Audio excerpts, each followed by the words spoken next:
Et ici, souvent, on voit cette performance assez originale. Ça rentre dans quel cadre, cette... Mais je pense d'abord ça c'est beaucoup plus large. Je pense que c'est le grand questionnement que nous avons de la réflexion, d'une façon peut-être moins positive, la mise en question du musée et ce qu'est le musée de demain. C'est une question qu'on se pose depuis toujours. Elle n'est pas liée à une génération. Beaux-Arts l'a posée déjà avec Daniel Buren en 78, quand il a vidé Beaux-Arts en mettant ses installations ici sur le ceiling. Ça, je ne pense pas que tout musée peut tout sortir et faire la révolution, mais je pense que nous on a la chance, parce que c'est un lieu qui a été créé en 19 il y a 100 ans au moment de la République de Weimar. On voulait repenser un nouveau monde. Autrement, on n'aurait pas fait. C'est pas un Kunsthal, Beaux-Arts. C'est un lieu où l'interdisciplinarité est passée à l'intersectorialité. Le monde de la finance, le monde de la technologie, le monde... Et ça, c'est tous les expos qu'on voit dans la maison aujourd'hui. Elle est liée à ce nouveau monde en 2019, 100 ans après, où l'idéologie fasciste et communiste a récupéré ce nouveau monde et à enlever l'éthique. Et ça, c'est le danger. C'est qu'on est récupéré tout le temps par le pouvoir. Et c'est dans ce cas-là que je trouve que Brancusi a sa raison d'être. Mais dans ce contexte de récupération par le pouvoir, bon, il y a la situation en Belgique. Comment est-ce que vous la vivez particulièrement parce que, bon, c'est un bon laboratoire. c'est un... Je la vis bien parce que je trouve que c'est un laboratoire qui nous réveille aussi. Hein, je trouve que le politique est nécessaire. Moi, je suis un grand fan de la démocratie et de la politique. Et si on n'avait pas l'obligation d'aller voter, mes enfants, j'ai 8 enfants, hautement éduqués, n'iraient plus voter. Ce serait un drame. C'est un drame. Quel est votre grand projet futur ici ? Qu'est-ce que vous prévoyez ? Je dois dire, pour faire un scoop, je viens passer ma matinée avec Wal Shawky. Et il est parti maintenant à Marimont. Wal Shawky, j'étais le week-end passé à Alexandrie. Parce que Wal Shawky, que j'avais découvert il y a 10 ans et il y a 6 ans, quand il a fait son travail sur les Crusaders, les croisades, et sur notre premier roi de Jérusalem, qui est ici à 50 mètres d'ici, Godefroy de Bouillon. Quand à Documenta, il a montré le canon, parce que le canon, c'est la totalité de notre histoire. C'est pas une histoire, c'est l'histoire des deux côtés. Et actuellement en Belgique, on ne veut raconter l'histoire que d'un côté. Et je l'ai invité, j'étais voir son école. Alexandrie, le week-end passé, il a créé une école extraordinaire dans son ancien atelier, où il y a une trentaine, 25 artistes qui travaillent toute une année et demie pour travailler comme artistes dans une ville qui pourrait devenir salafiste, complètement, qui est la plus grande ville de la Méditerranée. Et Alexandrie est la plus grande ville, la plus cosmopolite. On ne sait toujours pas très bien par les ghettos comment les différentes religions bouddhistes, il y a 2000 ans vivent ensemble. Maintenant, les hommes politiques disent qu'on doit venir à la modernité du ghetto pour que tout le monde vive séparément dans son propre quartier.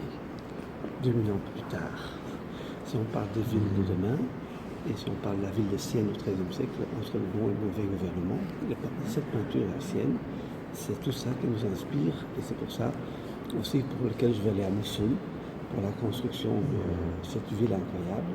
C'est pas seulement une mosquée qui doit être reconstruite, une église et une synagogue, mais il faut refaire la ville. Comment est-ce que vous vivez l'avenue de Pompidou ici à côté ? Ce n'est pas une... Non, pas du tout, parce que je suis au bord et je trouve que c'est tout argent qui peut aller à la culture, je suis content. Je trouve d'abord que c'est un patrimoine, le bâtiment Citroën. Il est complémentaire à Beaux-Arts, parce que c'est un bâtiment qui a été fait par la bourgeoisie.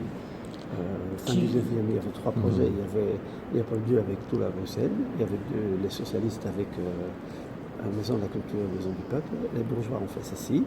Là, dans une période post-industrielle, dans un monde numérique, on reconvertit Et j'espère que les architectes qui ont été choisis sous l'impulsion du président du jury, Van Perssenhausen, qui était une architecte chilienne, que les ponts et les îlots qu'ils vont faire dans ce bâtiment lui donneront une dynamique complémentaire. Il faut savoir qu'à Bruxelles, en 10-15 ans, plus de 300 000 personnes sont venues habiter. C'est tout Gand, toute la ville de Gand qui arrive à Bruxelles. Alors il n'y a pas de raison que Centre Pompidou ne peut pas exister. Après la polémique d'une collection, 99% des collections sont dans les caves. Et si je peux faire cette exposition de Brancusi, c'est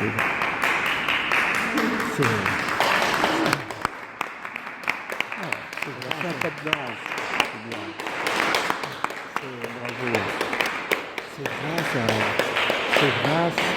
C'est grâce à un franco-roumain juif qui est par hasard le directeur général du Centre Pompidou. Alors, une question qui va vous sembler bizarre, mais qui voyez-vous à la tête du Pompidou ici, du canal? Idéalement. Idéalement, eh bien, c'est drôle que je dirais ça. J'en ai longuement discuté avec Boal Chauki tout à l'heure. Un artiste. Ah oui. Un artiste. Un artiste. Comme Malraux, comme Picasso était directeur du Prado. Un artiste flamand ou wallon? Non, un artiste. International. Il n'y a pas d'artiste flamand wallon. Tu es artiste. Comme pendant la période révolutionnaire en Espagne, Picasso était directeur du Prado. Vous vous en tirez bien, là. C'est pas moi qui dis. Et votre nom, alors? Vous voyez un nom? Non, je n'ai pas de nom. Non, la métaphore de l'artiste est formidable. Je vais citer deux noms. Oui. Buzine. C'est envisageable? Non, Laurent ne va jamais accepter ça. Laurent est un bourguignon. Il veut voir sa veste mal. Chaque jour, aujourd'hui, il est dans le partage. Je pense que dans la culture orientale, à partir de 55 ans, le danger, c'est qu'on devient extrêmement aigri et qu'on est frustré. Je pense que c'est important que quelqu'un comme Laurent est vraiment un homme, la joie de vivre. Il est parti un peu, il était attristé quand il est parti à Cantournu, mais aujourd'hui c'est un homme dans le partage. Donc, ce n'est pas une... Laurent est en compagnie, il s'est beaucoup amusé les dernières années. Dirk Snoewaert peut-être.